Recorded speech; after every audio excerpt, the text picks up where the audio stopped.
नमस्कार दोस्तों। अपकृत्य विधि की परिभाषा समझने के बाद, जानने के बाद, अब आज हमको अपकृत्य विधि और अपराध में क्या अंतर है इसको जानना है। अपकृत्य विधि को अच्छे से समझने के लिए अपकृत्य और अपराध में अंतर क्या है ये जानना भी उतना ही महत्वपूर्ण है जितना आपने अपकृत्य विधि की परिभाषा को समझा है। तो आइए देखते हैं अपकृत्य और अपराध में अंतर क्या है। लेकिन यहाँ ध्यान देना है दोस्तों कि अपकृत्य और अपराध में अंतर आज समझ में आने लगा है। शुरुआती दौर में यानी प्रारंभिक काल यानी जब विधि का पूरा विकास नहीं हुआ था, तब अपकृत्य और अपराध में बहुत ज़्यादा अंतर नहीं था, दोनों को एक ही समझा जाता था। लेकिन जैसे जैसे विधि का विकास हुआ, कालांतर में जैसे जैसे विधि का विकास हुआ, दोनों में अंतर स्पष्ट हो गया। अपकृत्य विधि जब स्वतंत्र विधि के रूप में हमारे समक्ष आई तो अपकृत्य और अपराध में अंतर जो था वह भी पाठ्यक्रम का विषय बन गया। तो आइए देखते हैं अपकृत्य और अपराध में आखिर अंतर क्या है। आइए इसको देखते हैं। देखिए, अपकृत्य और अपराध में जो पहला अंतर है, जो अपकृत्य और अपराध में पहला अंतर है वो आशय का अंतर है। क्या आशय का अंतर है? जब कोई व्यक्ति अपकृत्य का कार्य कर देता है, अपकृत्य का अपकार कर देता है, उसने अच्छे आशय से किया था कि बुरे आशय से किया था, न्यायालय इस पर विचार नहीं करता। न्यायालय उसको दंडित ठहराता है, उसको दोषी ठहराता है। लेकिन जहाँ तक अपराध का सवाल है, अपराध में अपराधी को दंडित करने के पहले यह चेक किया जाता है कि क्या ऐसे व्यक्ति का अपराध करने के लिए जो आवश्यक दुराशय होता है, मेंस रिया जिसको हम कहते हैं, क्या वो था। तो आइए पढ़ते हैं क्या लिखा है। अपकृत्य पूर्ण दायित्व के लिए अपकृत्यकर्ता का आशय सामान्यतः महत्वपूर्ण नहीं होता। सामान्यतः ज़्यादातर मैटर में अपकृत्य में अपकृत्यकर्ता का आशय महत्वपूर्ण नहीं होता। कुछ कुछ में होता है। वो क्या होता है भी आगे आप जानेंगे। अपकृत्य में आशय अच्छा भी हो सकता है, बुरा भी, किंतु अपराध में आशय एक महत्वपूर्ण तत्व है जिसे प्रायः आपराधिक आशय मेंस रिया कहा जाता है। मेंस रिया पर मैंने अभी एक वीडियो भी बनाया है, भारतीय न्याय संहिता जब पढ़ा रहा हूँ, तो आप मेंस रिया को अच्छे से समझने के लिए वहाँ भी जा सकते हैं। तो एक अंतर है आपका अपकृत्य अपराध में आशय का। दूसरा अंतर क्या है? दूसरा अंतर है वाद के संचालन का। देखिए, अपकृत्य के मामले में वाद का संचालन क्षतिग्रस्त पक्षकार या उसका प्रतिनिधि करता है। यानी यदि अपकृत्य का अपराध है, उसमें जो मुकदमा होता है उसका संचालन, उसका देखरेख, उसमें जो भाग लेता है, पार्टिसिपेट करता है, वो क्षतिग्रस्त व्यक्ति या उसका प्रतिनिधि करता है। लेकिन अगर अपराध का मामला है तो अपराध का संचालन राज्य करता है, राज्य या उसका प्रतिनिधि, या तो राज्य या उसका प्रतिनिधि करता है। ये अंतर है। एपीओ वगैरह जो होते हैं ये राज्य के ही तो प्रतिनिधि होते हैं। वो राज्य की तरफ से पीड़ित पक्ष की ओर से मुकदमे का संचालन करते हैं। तो आपने देखा, एक आशय का अंतर है, एक वाद संचालन का अंतर है। तीसरा अंतर जो है वो उद्देश्य का है। ये भी बहुत महत्वपूर्ण है दोस्तों। तीसरा अंतर जो उद्देश्य का है वो क्या है? अपकृत्य विधि का उद्देश्य पीड़ित पक्षकार को क्या दिलाना है? क्षतिपूर्ति दिलाना है। जबकि आपराधिक विधि का उद्देश्य अपराधी को क्या दिलाना है? सजा दिलाना है। अपकृत्य का उद्देश्य क्षतिपूर्ति दिलाना और आपराधिक विधि का उद्देश्य व्यक्ति को सजा दिलाना है। आइए अब अगला देखते हैं।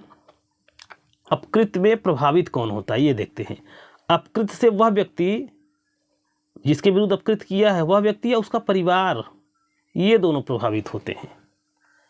लेकिन जहाँ तक अपराध का सवाल है, अपराध से वो व्यक्ति तो प्रभावित होता ही है, उसका परिवार तो प्रभावित होता ही है, साथ ही साथ पूरा समाज प्रभावित होता है। तो पूरा समाज प्रभावित होता है। समाज को की सुरक्षा करने की जिम्मेदारी किसकी होती है? राज्य की होती है। यही कारण है कि राज्य अपराध के मामले में राज्य जो है वो मुकदमा लड़ता है पीड़ित पक्ष की तरफ से, लेकिन अपकृत्य के मामले में स्वयं क्षतिग्रस्त पक्षकार लड़ता है। अब आते हैं अगला अंतर देखते हैं दोस्तों। प्रक्रिया का अंतर है। प्रक्रिया का क्या अंतर है? देखिए, अपकृत्य के मामले में जो प्रक्रिया होती है, जो प्रोसीजर होता है, वो दीवानी प्रक्रिया होता है, सिविल प्रोसीजर होता है। लेकिन आपराधिक प्रक्रिया में अपराध में आपराधिक प्रक्रिया क्रिमिनल प्रोसीजर। तो टॉर्ट में सिविल प्रोसीजर और क्रिमिनल मैटर में बीएनएस जैसे मैटर में आपराधिक प्रक्रिया का पालन किया जाता है।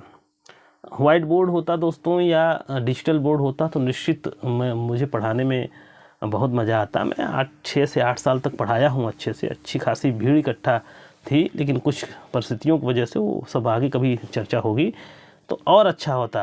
अब मैं इस ऐप से पढ़ाता हूँ तो थोड़ा मुझे असुविधा भी होता है, मेरा ध्यान भटकता है कहाँ कब लिखना है तो कब जाना है, ये सब फिलहाल ये सब छोटी बातें हैं। हम तो करना है जो वो करेंगे ही, और आप भी से अनुरोध है कि आप भी कुछ करिए, चैनल को सब्सक्राइब करिए, शेयर करिए, जिससे हमको बल प्राप्त हो। इस पे सारे ला के नोट्स आपको दिए जाएंगे, हिंदी माध्यम के सारे नोट्स, सारा सब्जेक्ट समझाते हुए आपको दिया जाएगा। और दिल्ली, लखनऊ, कहाँ कहाँ लोग जाते हैं जयपुर पढ़ने के लिए, लाखों लाख रुपया खर्च करते हैं, उसकी आवश्यकता नहीं है। आपको सारा कुछ पढ़ाया जाएगा और सारा नोट्स सब 20 साल में तैयार किया गया है दोस्तों, बहुत मेहनत करके तैयार किया गया है। आइए आगे देखते हैं। तो अब अगला अंतर जो है वो दंड का है। आइए, क्या दंड को लेकर क्या अंतर है अपकृत्य अपराध में? देखिए, अपकृत्य अपराध में जो दंड होता है, जो अपकृत्य में दंड होता है वो आर्थिक होता है। यानी दंड देने का जो दंड दिया जाता है वो आर्थिक दंड दिया जाता है अपकृत्य के मामले में। लेकिन अपराध में जो दंड दिया जाता है वह आर्थिक भी होता है और शारीरिक भी होता है। अपराध में आर्थिक शारीरिक दोनों दंड देना होता है, मकसद होता है, लेकिन जो अपकृत्य होता है उसमें दंड केवल आर्थिक होता है। अगला अंतर क्या है ये भी देख लेते हैं। अगला अंतर है न्यायालय को लेकर। वही साधारण सी बात जो अभी इसके पहले आप पढ़े थे कि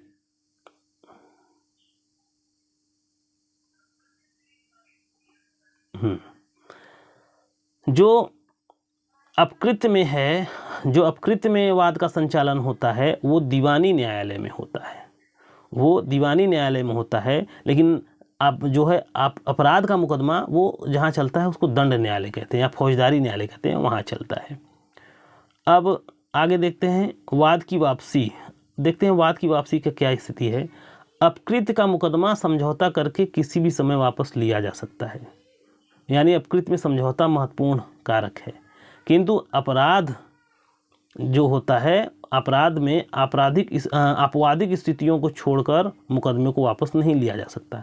यानी अपकृत्य में जब चाहे पक्षकार मुकदमा वापस ले सकता है, लेकिन जब अपराध हो जाता है, अगर कुछ मामलों को, जैसे वो समनी अपराध होता है अगर, तो उसमें समझौता हो सकता है, वरना ज़्यादातर मौक़ों पर वो अपराध के मामले में समझौता नहीं होता। वर्तमान में नियम यह है कि 3 वर्ष से कम के मामले के समझौते तो हो सकते हैं, लेकिन 3 वर्ष से ऊपर के सज़ा के मामले हैं उसमें समझौता नहीं हो सकता, चाहे वो खुद न्यायालय ने चाहता हो। ठीक है, तो अब अगला है अपकृत्य अपराध में अगला अंतर। तो शायद ये 8 अंतर था, ये ख़त्म हो गया। अब है, अच्छा एक प्रश्न है आप लोगों से कि क्या ये जो एक ही कृत्य क्या अपकृत्य और अपराध दोनों हो सकता है? एक ही कृत्य क्या अपकृत्य और अपराध दोनों हो सकता है? जी हाँ, हो सकता है। वो मामले कौन से हैं? वो मामले हैं ये अगर मामला मानहानि का है तो अपकृत्य और अपराध दोनों माना जाएगा। यदि मामला विद्वेषपूर्ण अभियोजन का है तो अपकृत्य और अपराध दोनों है। यदि मामला अतिचार का है, अपकृत्य और अपराध दोनों है। यदि मामला हमले का है, अपकृत्य और अपराध दोनों है। यदि मामला प्रहार का है, अपकृत्य और अपराध दोनों है। और ऐसी परिस्थिति में व्यक्ति अपकृत्य विधि के अंतर्गत आर्थिक नुकसान भी ले सकता है और अपराध विधि के अंतर्गत उस व्यक्ति को दंड भी दिलवा सकता है। एक बार आर्थिक लाभ ले लीजिए, उसके बाद उस व्यक्ति को दंड दिलवाइए, आप ये भी कर सकते हैं। इसलिए ये इतने अपराध जो हैं अपकृत्य अपराध दोनों हैं, यानी एक ही कृत्य अपकृत्य और अपराध दोनों हो सकता है। इसका आंसर ये है। तो ये हो गया आज दोस्तों अपकृत्य अपराध में अंतर। आगे देखेंगे अपकृत्य संविदा भंग में क्या अंतर है।